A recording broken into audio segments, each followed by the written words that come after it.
Assalamualaikum. Waalaikumsalam. Kak Hasna, mangga duduk. Iya. Ada lagi apa nih Kak? Biasa lagi review-review pelajaran yang kemarin dibahas sama dosen. Oh, yang kemarin itu ya. Oh ya, kebetulan aku tuh banyak banget chat dari teman-teman aku yang mereka tuh belum paham tentang apa yang kita kemarin bahas tuh. Oh iya ya, Alan Kabut ayat 19-20 ya? Iya Kak. Emang untuk itu tuh tafsir tuh dia meluas gitu. Jadi butuh penafsiran yang dalam lagi. Iya, makanya di sini aku pengen bantu oleh Kak Salma untuk membahas dan mengulang lagi gitu tentang siap-siap. surat ini gitu. Oke. Bismillahirrahmanirrahim. Awalam yarau kaifa yubdi'ullahul khalaqa thumma yu'iduh. Inna dzalika 'alallahi yasir. Qul siru fil ardi fanzuru kaifa bada'al khalaqa thumma Allahu yunshi'un nash'atal akhirata innallaha 'ala kulli syai'in qadir. Yang artinya, dan apakah mereka tidak memperhatikan bagaimana Allah memulai penciptaan makhluknya, kemudian dia mengulanginya kembali? Sungguh, sedemikian itu mudah bagi Allah. Katakanlah dan berjalanlah di muka bumi, maka perhatikanlah bagaimana Allah memulai penciptaan makhluknya, kemudian Allah menjadikan kejadian yang akhir. Sungguh Allah Maha Kuasa atas segala sesuatu. Assalamualaikum warahmatullahi wabarakatuh. Kembali lagi bersama kami, saya Hasna Zakiatul Salma. Saya Salma Nuzura Maharani, kami dari program studi Komunikasi Penyiaran Islam dan Fakultas Dakwah Komunikasi Islam dari Institut Ummul Qura Al-Islami Bogor. Oke Kak, di sini kita mau membahas, menjawab beberapa pertanyaan teman kita yang udah nge-DM kita tentang surat Al-Ankabut ayat 19-20 yang kemarin kita bahas. Oh iya. Oke Kak, di sini pertanyaan teman-teman apa sih Kak? Coba yang pertama. Pertanyaan pertama itu apa makna dari kata mengulanginya dalam konteks surah Al-Ankabut ayat 19? Oke, dalam surat Al-Ankabut itu kan ada kata mengulanginya ya. Iya. Jadi itu di sini tuh kan Allah itu maha besar gitu. Allah maha besar, Allah menciptakan semuanya alam semesta dari gunung, laut, awan, langit gitu, hingga tumbuhan, hingga manusia yang dimana kita punya akal pikiran, kita punya hawa nafsu gitu, kita bisa bergerak, kita bisa berbicara gitu. Di sini makna dari mengulanginya itu adalah Allah bisa membangkitkan manusia setelah kematian di hari kiamat nanti gitu. Iya gitu. Jadi semua hal itu kun fayakun bagi Allah. Jadi ketika Allah menginginkan sesuatu itu akan terjadi gitu, dan salah satunya membangkitkan manusia setelah kematian itu adalah hal yang mudah bagi Allah gitu. Berarti memang benar ya, hari kebangkitan itu pasti ada. Pasti ada gitu. Oh gitu ya guys. Oke Kak, untuk pertanyaan selanjutnya nih, ada yang nanya nih, bagaimana sih konteks sejarah dan sosial pada saat turunnya ayat ini mempengaruhi pemahaman tentang penciptaan dan kebangkitan? Oke, jadi bagaimana nih konteks sejarahnya? Jadi mungkin asbabun nuzulnya ya. Jadi sebab turunnya ayat ini tuh waktu itu pada zaman Ibrahim. Jadi konteks sejarah yang bisa kita sebut itu adalah asbabun nuzulnya dari ayat ini. Nah, jadi ini tuh terjadi kejadian nyata pada zaman Nabi Ibrahim, di mana Nabi Ibrahim diberi petunjuk untuk kaumnya. Nah, namun kaumnya tidak mempercayai adanya hari kebangkitan, adanya yaumul kiamat, dan kehidupan kembali ketika nanti kita sudah meninggal. Nah, pada masyarakat Mekah itu tidak percaya tentang hal itu. Nah, di situ Nabi Ibrahim meminta kepada Allah, ya Allah tunjukkanlah bagaimana bagaimana Nabi Ibrahim ini membuktikan kepada kaumnya gitu. Nah, disitulah kata Allah, kamu ambil burung kecil yang berada di pohon, terus kamu cincang-cincang. Setelah itu bagian-bagiannya kamu pisahkan ke bukit-bukit yang lain yang berbeda. Nah, tapi nanti ketika kamu panggil, burung-burung itu tuh akan nyamperin, datang gitu ya kayak? Iya, datang, tapi secara utuh. Oh, Masya Allah. Di situ diperlihatkan kepada kaumnya, dan di situ ya kaumnya langsung takjub gitu, langsung terkejut. wah ternyata benar gitu adanya kekuasaan Allah itu. Nah jadi ayat ini tuh untuk apa ya, memperkuat iman kita tentang adanya kekuasaan Allah gitu. So kalau misalkan dipikir pakai logika juga pasti nggak bisa dong Iya, gitu nggak bisa kan. kan. Kalau udah kepotong-potong pasti ada kayak bekas jahitan atau bekas apa Iya. gitu. Sedangkan ini benar utuh gitu, saudara. Makanya disitulah bagaimana cara Nabi Ibrahim memperlihatkan bahwa kekuasaan Allah tuh ada dan hati kita tuh pasti ada gitu. Oh gitu, oke Kak. Oke. Pertanyaan ketiga, mengapa sih Allah mengajak manusia untuk berjalan di muka bumi dalam surah Al-Ankabut ayat 20?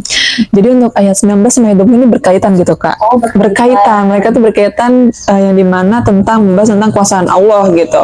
Dan untuk di ayat 20 ini kan Allah memerintahkan kita untuk berjalan di atas muka bumi dan melihat gitu apa aja sih gitu ciptaan Allah gitu kan. Ya ini kalau misalnya kita lihat Allah tuh menciptakan langit, menciptakan awan, gunung yang besar gitu, langit yang luas, laut yang dalam gitu. Sedangkan kalau misalkan dipikir pakai logika ya kan nggak bakal bisa nyampe gitu. Siapa yang bisa menciptakan langit gitu? Yang bahkan tingginya juga tinggi banget gitu sampai langit ketujuh gitu. Kan kita juga nggak bisa menggapainya ya. Pasti kalau misalnya terus ada langit alam semesta gitu di mana ada bumi ada matahari, siapa yang bisa menciptakan itu gitu. Iya. Nah di situ Allah memerintahkan kita untuk berjalan di muka bumi, melihat tanaman, melihat alam semesta gitu. Di situ kita bisa meningkatkan iman kita gitu. Kalau misalkan yang menciptakan ini tuh bukanlah zat yang biasa gitu, meningkatkan iman kita, meningkatkan rasa syukur kita gitu. Oh, pantesan. Aku tuh kalau misalnya kayak ngeliat gunung, kalau malam tuh kan kayak banyak bintang. Iya. Kayak emang kadang berpikir ya, ini siapa yang menciptakan gitu. Iya, awan gitu yang dimana kita lihat tuh kayak indah, langit, gunung yang besar gitu. Tumpukan tanah siapa gitu yang menciptakan itu gitu. Kayak tumbuhan, daun, terbentuk dari apa itu daun gitu. Oh gitu. Jadi kayak, Masya Allah ya dengan apa ya, berada kita di bumi ini dan kita manusia yang bisa diberi penglihatan, diberi pendengaran, ya kita harus bersyukur gitu ya. Bersyukur. Oke, terima kasih Kak.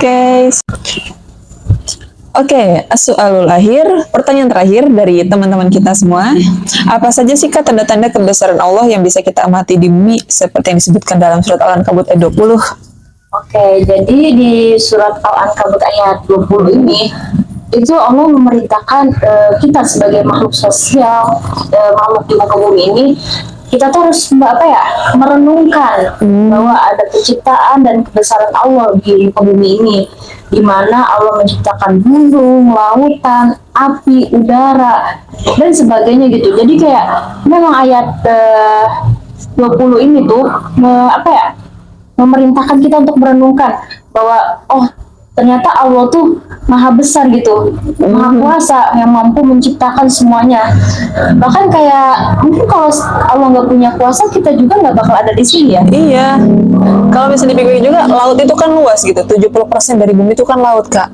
Airnya dari mana gitu? Nah itu kan ya.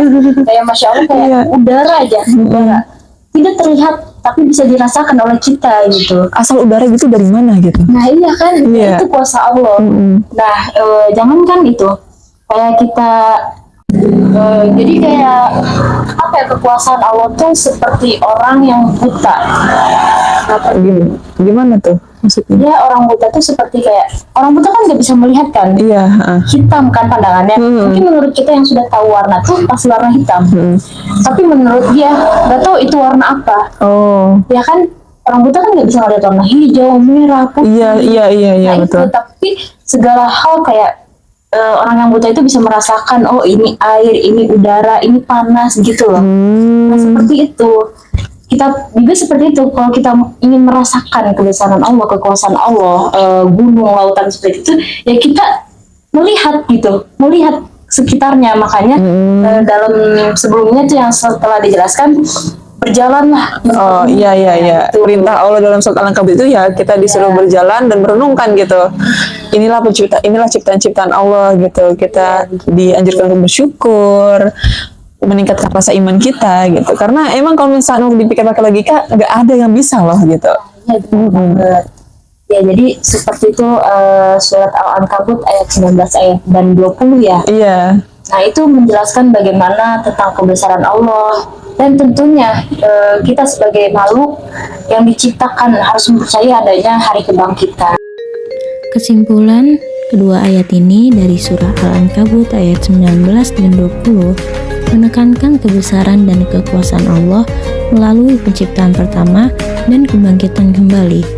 Allah mengajak manusia untuk merenungkan tanda-tanda kebesarannya yang tersebar di seluruh alam semesta. Beberapa tanda tersebut meliputi keindahan alam, keanekaragaman hayati, fenomena alam, dan struktur dan fungsi tubuh manusia, siklus air dan musim, serta keteraturan benda-benda langit. Semoga kita menjadi hamba Allah yang bertakwa, selalu menaati perintahnya dan menjauhi larangannya. Amin ya rabbal alamin. Maha besar Allah dengan segala kuasanya. Oke, terima kasih semuanya, kawan-kawanku semuanya. Semoga apa yang tadi kita bahas ini bermanfaat bagi kalian semua. Terima kasih juga yang udah ngasih pertanyaan-pertanyaan tadi gitu. Semoga pertanyaan juga bermanfaat sebagai jawaban lah yang selama ini kalian cari gitu. Semoga jawaban kita juga memuaskan gitu Dan dapat teman-teman semua. dipahami gitu ya. Karena mungkin kurang lebihnya masih banyak ya. Masih banyak, masih meluas penjelasan, gitu. iya. Cuman ini secara singkatnya dan semoga dapat dipahami oleh teman-teman. Amin. Terima kasih. Terima kasih semuanya. Wassalamualaikum warahmatullahi wabarakatuh. Dadah.